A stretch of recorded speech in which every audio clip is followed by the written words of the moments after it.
Some of them have husbands. Some of them have husbands. Many of them were widowed by the genocide. Some of the husbands are HIV positive as well. There are several survivors whose partners left them when they found out they were HIV positive, because there's still quite a bit of stigma attached to being HIV positive. Right. Jeanette Uemana. Yes. She was one of the loveliest interviews as well. Because she, you've seen her photos, she's surrounded by her children and her face just lights up, and she experienced rape by a number of, her story is unique because she was raped by police, by the military, and by the militia. So all these state actors and non-state actors were she was experiencing rape at their hands. And she was an entrepreneur before that, and she's trying to become an entrepreneur again now. She's selling charcoal, is her trade, and she needs some funds to start up her business. But she's surrounded by her children, and she was the one who I could see the most joy in post-genocide. The evil of the men who cut off that woman's ear, the mother's ear. Yes.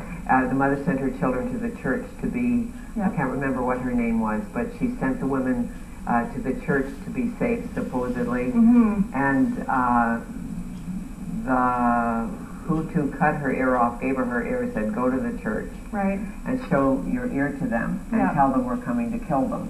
Maybe not today, maybe in a week. That maybe in an hour. Yeah. That was Mary Jeanne, again, the woman who was raped by the French. That was her mother. And it was just a way to terrify the population.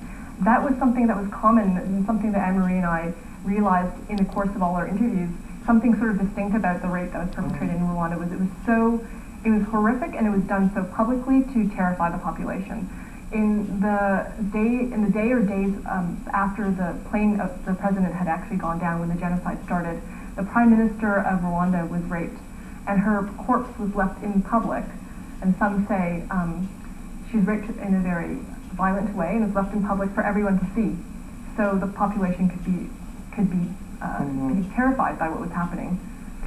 It's still today. I've interviewed General Romeo Dallaire a couple of times and heard so much about this, and reading this was still shocking. It's man's inhumanity to man that even in war or rage,